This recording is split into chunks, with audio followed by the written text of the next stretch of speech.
Thanks, everyone, for having me. As you know, my name is Maddy Crippen, and I swam for the United States in the 2000 Olympic Games in the pool. And I am here tonight to speak on behalf of my brother, Fran. Fran was an elite swimmer in both the pool and the open water. But it was the open water where he really found his passion. I'm going to tell you about Fran, about his dreams, and how they align with the open water swimming community and what you're doing here today. As I prepared this week, I read an article that referenced a Latin phrase, ad ingenium faciendum. The translation, toward the building of character. The author believed ad ingenium faciendum was the essence of the educational experience. Struggling, succeeding, trying again, and having fun, all within a nurturing but competitive environment. He said this experience is what builds character. And as I was reading, I couldn't help but think and reflect on how this idea is essential to open water swimming's current state of sport, and how, in an ironic twist of fate, it really defines the life of Fran Crippen, struggling, succeeding, trying again, and having fun, all within a nurturing but competitive environment. Those thoughts led me to reflect on this gathering and the reason we are all here for the first annual Open Water Swimming Safety Conference. Over the course of the last 5 months, I have become a quick study in the history of open water swimming and the culture that exists beyond the lane lines and the flip turns. It is the sport in its most rare and natural form, and my brother loved it and the community it created. Watching Fran immerse himself in this community taught me that swimming literally spans cultures, it spans languages, and it spans religions. Fran assimilated into the open water swimming community so well that he became an integral part of the OWS culture and one of its biggest advocates. The community that embraced him and consequently supported me and my family after his tragic passing in October is the same community that has shown the outpouring of love and support. And it is our job now to yield that support into a positive effect for swimming. In the past few months, Fran's family and friends have created the Fran Crippen Elevation Foundation. Fran believed life should be led with established goals and a clear focus on achieving your dreams. This foundation was established to reach those goals and keep those dreams alive. Are there dangers in open water swimming? Of course. Every sport has its risks. Every day, people get hurt, break bones, incur concussions, and most tragically, they lose their lives. This does not mean sports should stop. It means the focus has to be redirected to the athlete. The athlete's safety and well-being, no matter what level of experience, must be each responsible person's priority, first and foremost. Almost immediately after hearing the news of my brother's death, I had the urge to pick up his flag and run it across the finish line. One of the many dreams of Fran Crippen was to grow the sport of open water swimming. It is this fervor to continue his legacy and support his goals and his dreams to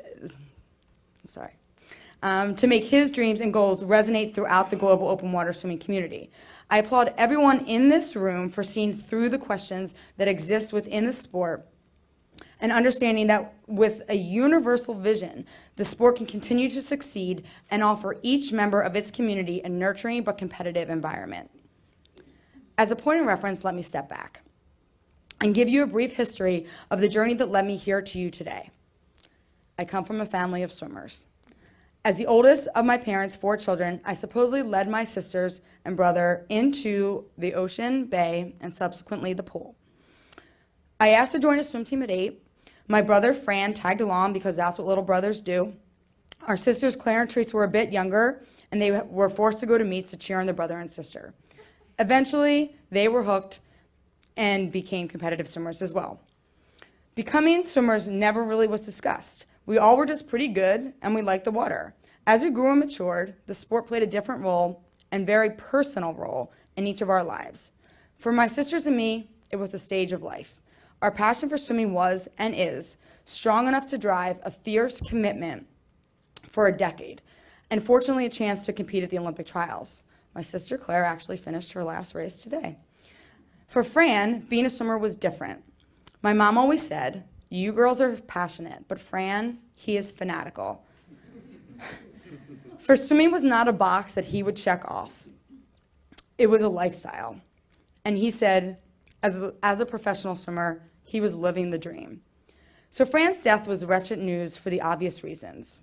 He was our beloved brother, son, boyfriend, friend, teammate. And the tragedy of a young life ending so early and abruptly was and still is heartbreaking. But the illogical means by which Fran passed made his death that much more inconceivable. Fran drowned while swimming in a 10K race. Was the water warm? Yes. Were the conditions ideal? No. But ultimately, there was a moment when he was swimming and a moment when he stopped, and no one saw that moment. There was not a trained professional there to provide supervision to be close enough to Fran to save his life. And as you can imagine, upon hearing of these circumstances, I immediately became committed to making big changes, just like Fran would. I went on Good Morning America and I talked about my plans. I told CNN that I would stop these drownings. I even stood on top of the Rocky Steps in Philadelphia, a place my brother held most sacred, and I droned on about my devotion to keeping the sport safe for everyone. I was committed to dedicating myself to making sure this tragedy would never happen again. But as I made these passionate promises, I didn't think about the thousands of races that go on throughout the world. I didn't think about everyone in this room's enthusiasm, your lives, your passion. I was ignorant of the widespread popularity of the sport. And then, 2 months after Fran's death, again, halfway around the world, a 45-year-old man failed to finish the Myanmar Mile. I'd heard of this race's impeccable reputation and immediately thought, how could I be so naive? If the experts in Myanmar lost someone, there was no way that I could control accidents. This revelation was big for me. I'm a glasses half full kind of girl, and all of a sudden, the glass looked empty. I continued to reflect on the Myanmar tragedy, and I was thinking about it when I came across Ad Ingenium Faciendum. I thought about the role of struggle in building character and realized that this phase that I was going through, this struggling, is all part of the education process that will build my character. And the struggle that open water swimming is experiencing is a necessary step as the sport continues to grow and organize itself. Fran's death is a harsh reminder that awareness and training are the only weapons we have in protection against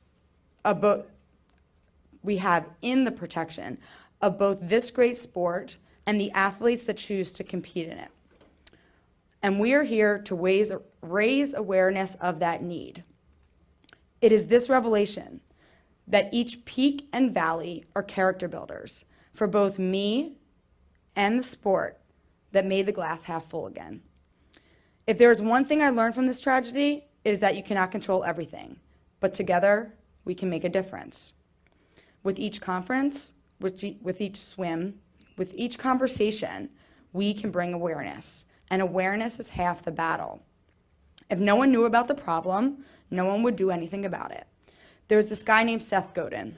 He's a marketing guru with the outstanding ability to make life seem conquerable. He recently came out with a new book, Poke the Box. The book is about how we are in an era of editors. Everyone likes to critique, to put their 2 cents in. Every day the news is filled with Monday morning quarterbacks who judge others' performances. Very few of us actually start and finish projects. And as he says, make a ruckus and take risks. He quotes a man named Henry Miller in the book. Henry says, all growth is a leap in the dark, a spontaneous, unpremeditated act without the benefit of experience. Reading those words brought me back to my declarations of drowning and the idea of character building. By carrying Fran's flag and starting this and helping start the foundation, and by coming here today, I was taking a leap in the dark. And as Seth said, that's a good thing.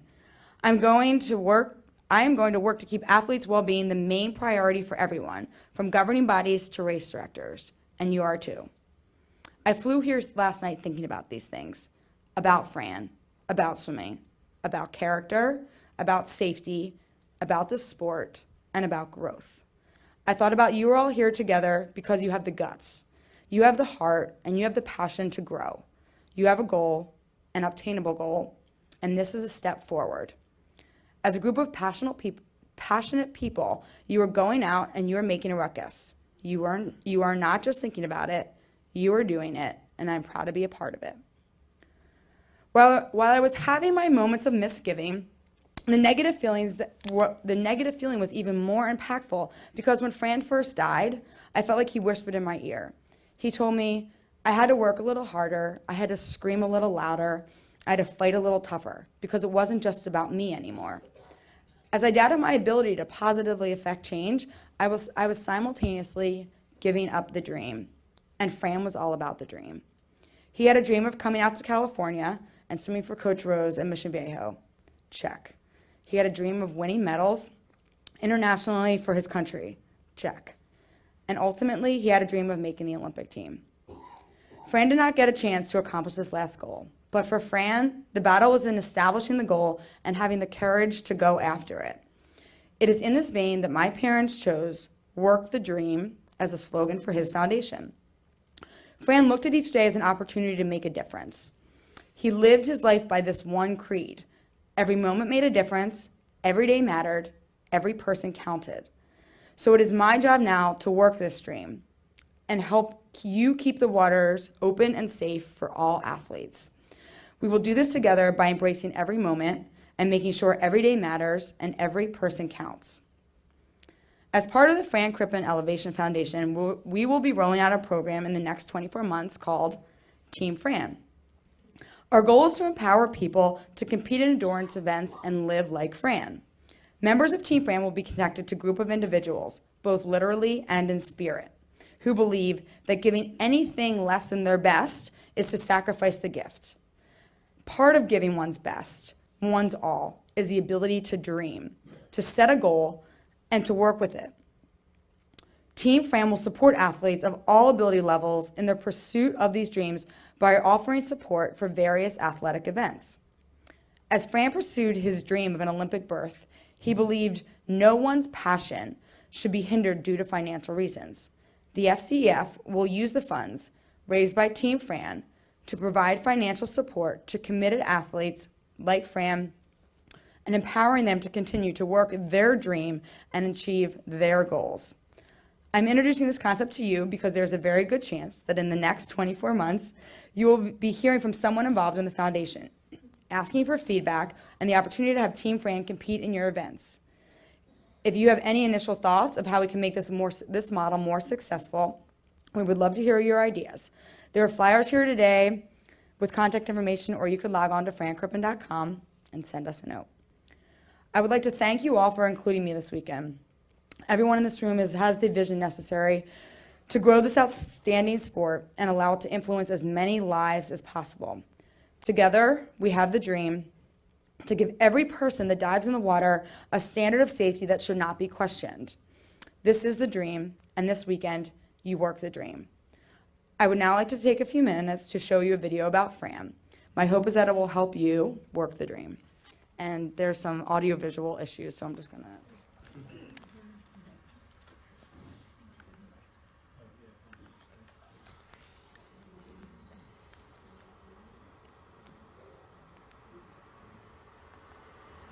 In 26 years, and travels far and wide, he made his life a movable feast of resilience and inspiration, of unconditional kindness and infectious joy. In 26 years, he pursued with a glowing passion a path of honor, excellence, and commitment. He is the man who, swimming side by side, would subdue a child's fear of the water, gently escort the elderly into the pool, compromise his own race to go to the aid of a struggling competitor, celebrate another's victory as if it were his own. Though his fierceness as an athlete was unquestioned, Fran Crippen lived by a very special creed. He put others first. He was the product of one of America's most notable swimming establishments, Dick Schulberg's Germantown Academy, and also the product of one of America's most notable and respected swimming families. Older sister Maddy, a 2000 Olympian, younger sisters Claire and Teresa, now competing in the pool for Virginia and Florida. Remarkably, 4 elite swimmers raised by Pete and Pat in the same house in a little place called Conshohocken, Pennsylvania.